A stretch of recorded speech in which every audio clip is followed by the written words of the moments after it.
Hello बच्चों, आज हम आपके लिए लेके आए हैं त्रिकोणमिति के अनुप्रयोग पे आधारित न्यूमेरिकल्स लेके आए हैं जो कि मोस्ट इम्पोर्टेंट हैं और एग्ज़ाम में आने के 100% चांसेस हैं। ठीक है, तो हम पहले देखते हैं क्या है न्यूमेरिकल।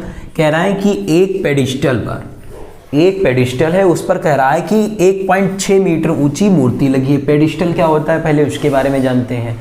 देखो, पेडिस्टल वो चीज़ होती है जिसपे हमारी हम मूर्ति को रखते हैं। जैसे मान लो ये है पेडिस्टल, ठीक है, ये है पेडिस्टल है और पेडिस्टल पे कह रहा है कि पेडिस्टल के ऊपर एक मूर्ति रखी हुई है। क्या है? मूर्ति है। पेडिस्टल पे एक मूर्ति लगा देंगे, ये है मूर्ति। ठीक है, पेडिस्टल के ऊपर एक मूर्ति लगी हुई है और कह रहा है इस मूर्ति की ऊंचाई है 1.6 मीटर। ठीक है, क्या कह रहा है कि इस मूर्ति की ऊंचाई है 1.6 मीटर। और फिर कहता है कि एक बिंदु है, यानी जमीन पर कहीं पर भी एक बिंदु है, उस बिंदु से ये मूर्ति जो है उन्नयन कोण बनाती है 60 अंश का। उन्नयन कोण बनाती है 60 अंश का। फिर बाद में कह रहा है कि उसी बिंदु से, यानी जिस बिंदु से ये मूर्ति कोण बना रही है, ठीक उसी बिंदु से ये पेडिस्टल का शिखर भी कोण बना रहा है 45 अंश का। ठीक है, ये है मूर्ति, ये है पेडिस्टल। तो वो कह रहा है कि पेडिस्टल की ऊंचाई बताइए। तो ऐसे, और कोण बनाता है 45 अंश का।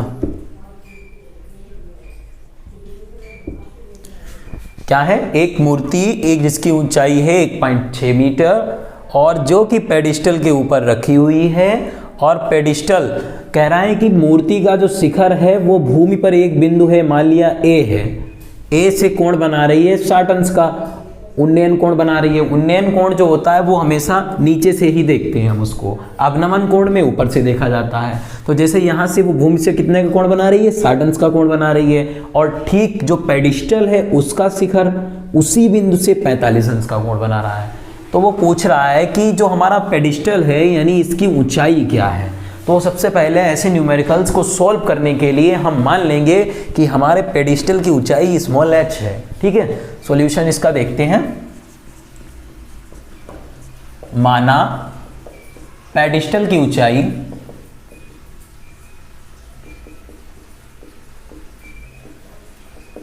स्मॉल h है, इसकी ऊंचाई हमने मान ली स्मॉल h है। तो अब हमारा इसको B कह देंगे, इसको C कह देंगे और इसको D कह देंगे।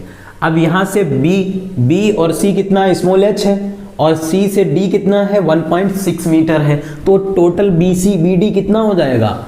h plus 1.6 metre. कहाँ से आ जाएगा? नीचे से इस मूर्ति की ऊंचाई, यानी जमीन से मूर्ति की ऊंचाई कितनी हो जाएगी? h plus 1.6 metre. ठीक है, और पेडिस्टल की ऊंचाई कितनी है? h metre. तो अब यहां से हम क्या करेंगे? सबसे पहले देखो, हमने माना पेडिस्टल की ऊंचाई स्मॉल h है। अब हम चित्र से देखेंगे, चित्र से त्रिभुज पहले हम ले लेंगे। मान लिया त्रिभुज हमने ABD ले लिया। सबसे पहले हमने त्रिभुज कौन सा लिया? ABD में। त्रिभुज ABD में कौन सा ऐसा एंगल है? ये देखो 90 अंश का कोण बना रही है मूर्ति। तो 90 अंश के जस्ट सामने की भुजा कर्ण होती है। ये चीज हमने जो है पीछे वाले अभ्यास में बताई है, अभ्यास 8 में बताई है त्रिकोणमिति वाले में। ठीक है, अब हम इसमें उसके अनुप्रयोग पढ़ रहे हैं। तो यहाँ क्या है? ये 90 अंश के सामने की भुजा कर्ण है और जस्ट कोण के सामने की भुजा क्या होती है? लंब होती है, हमने पीछे पढ़ रखा है। और जिसके साथ ये एंगल बनाती है वो होती है आधार। तो जस्ट इसके सामने क्या है? लंब, और ये क्या है? आधार। तो लंब और आधार में कौन सा एंगल त्रिकोणमितीय अनुपात से संबंध रखता है? वो है 10। तो हम यहाँ पे क्या लगाएंगे? 10 60 अंश बराबर, 10 60 अंश बराबर हमारा हो जाएगा लंब BD अपॉन आधार AB। ठीक है, अब हमें BD कितना मान रखा है? BD की वैल्यू हमने मान रखी है h प्लस 1.6 और AB हमें मालूम नहीं है, ऐसे ही लिख देंगे। और tan 60 की वैल्यू होती है √3। तो यहाँ से हमारा AB कितना निकल आएगा, AB बराबर हमारा निकल आएगा h प्लस 1.6 अपॉन √3। इसको समीकरण नंबर 1 कह देंगे या फर्स्ट कह देंगे। इसको हमने समीकरण नंबर फर्स्ट कह दिया। अब इसके बाद क्या करेंगे, आप त्रिभुज ABC में सेम यही प्रोसेस करेंगे, त्रिभुज ABC में, लेकिन यहाँ पे एंगल कितना है 45 अंश का। इसी प्रकार त्रिभुज ABC में यहाँ पे लंब क्या है BC, आधार क्या है AB, तो कौन सा एंगल लगाएंगे tan 45 अंश बराबर BC बटे AB। तो ये हो जाएगा tan 45 अंश बराबर BC बटे AB हो जाएगा। अब यहाँ पे हमने BC कितना मान रखा है h है, तो यहाँ पे लिख देंगे h और बटे AB। और tan 45 का मान कितना होता है पीछे हमने पढ़ रखा है, वही वाला रखेंगे 1। तो यहाँ से AB बराबर कितना निकल के आएगा स्मॉल h, ठीक है, स्मॉल h निकल के आ जाएगा। अब देखो यहाँ पे AB बराबर कितना निकल के आया स्मॉल h, इसको समीकरण नंबर सेकंड कह देंगे। अब एक चीज यहाँ से देखो, यहाँ भी AB है फर्स्ट में, सेकेंड में भी AB है, तो फर्स्ट में जो है हम सेकेंड की वैल्यू उठा के हम फर्स्ट में रख देंगे। तो क्या लिखेंगे समीकरण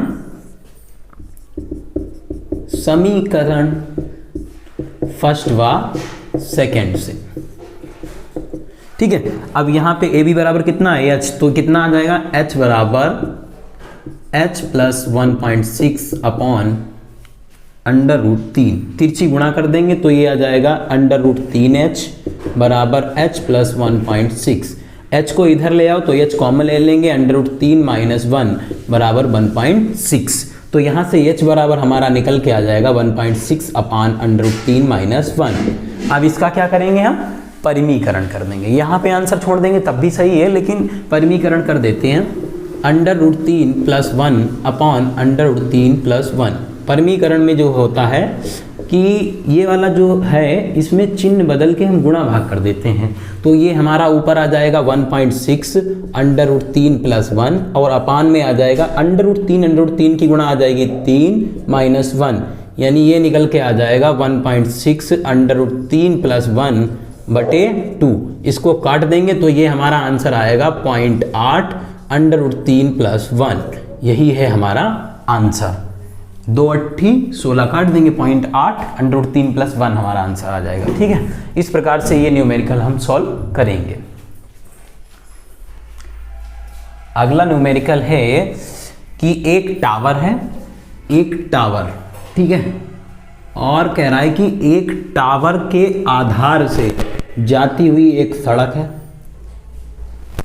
ठीक है, टावर के आधार से जाती हुई एक रेखा मान लो या सड़क, कुछ भी कह सकते हैं, सड़क या रेखा है, उस पर कह रहा है कि 2 बिंदु हैं, मान लिया एक बिंदु यहाँ पे है, एक बिंदु यहाँ पे है।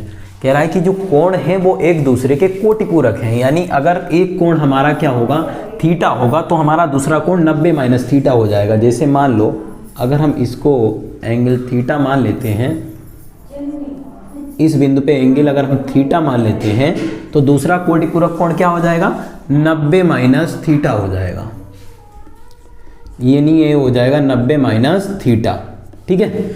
एक एंगल हमारा थीटा है तो दूसरा कौन सा हो जाएगा 90 माइनस थीटा। ये क्या है, ये एक टावर है, टावर, ठीक है, टावर है, इसको हम कह देंगे A B C और D। तो कह रहा है कि और इनकी दूरियां दे रखी हैं, पहले बिंदु की दूरी है टावर से A और दूसरे बिंदु की दूरी है B। तो कह रहा है कि सिद्ध कीजिए कि टावर की जो ऊंचाई है वो √AB होती है, √AB सिद्ध करनी है। तो इसमें क्या करेंगे, हम मान लेंगे कि हमारा जो टावर है वो h मीटर ऊंचा है, मान लिया। सॉल्यूशन इसका देखते हैं। माना टावर की ऊंचाई कितनी है,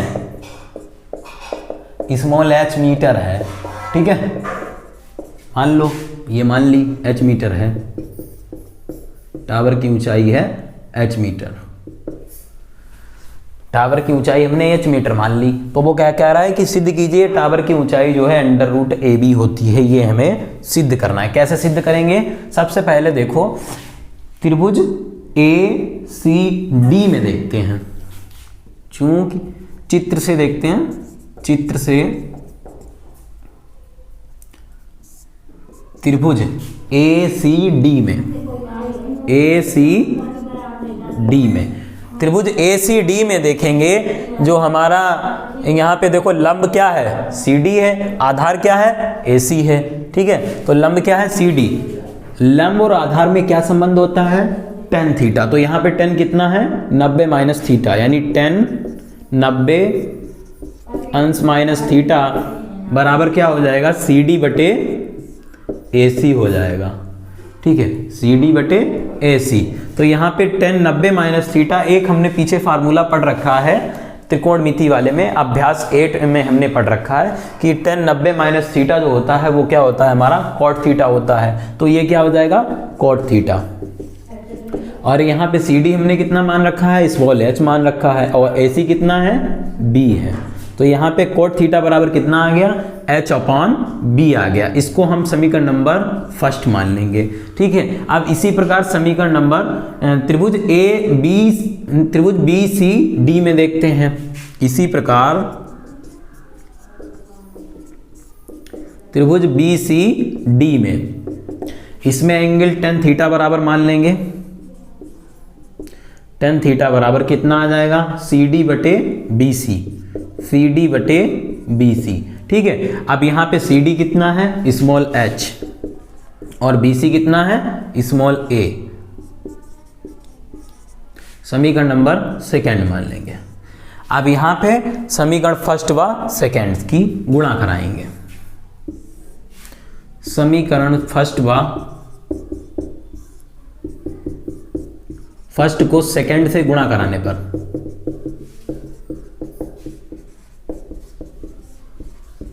करेंगे गुणा। यहाँ कितना है? फर्स्ट में कॉट थीटा इंटू में कितना आ जाएगा? tan थीटा, और इधर कितना आ जाएगा? h बटे बी इंटू h बटे ए। तो ये कितना हो जाएगा? tan theta. एक पीछे फार्मूला पढ़ रखा है कि tan थीटा बराबर 1 बटे कॉट थीटा, या कॉट थीटा बराबर 1 बटे tan थीटा। तो इसको हम लिख देंगे 1 बटा tan थीटा इंटू में tan थीटा, और ये हो जाएगा h और h की गुणा h स्क्वायर हो जाएगी, और ए बी, तो यहाँ से tan थीटा कट जाएगा, तो यहाँ पे 1 है, तिरछी गुणा कर देंगे तो ए बी बराबर कितना आ जाएगा? h स्क्वायर, या h स्क्वायर बराबर ए बी, या h बराबर अंडर रूट ए बी। अतः मीनार की ऊंचाई कितनी आ गई है? अतः मीनार की ऊंचाई कितनी आई है? h बराबर अंडर रूट ए बी। यही हमें सिद्ध करना था, प्रूव्ड, यही सिद्ध करना था, ठीक है।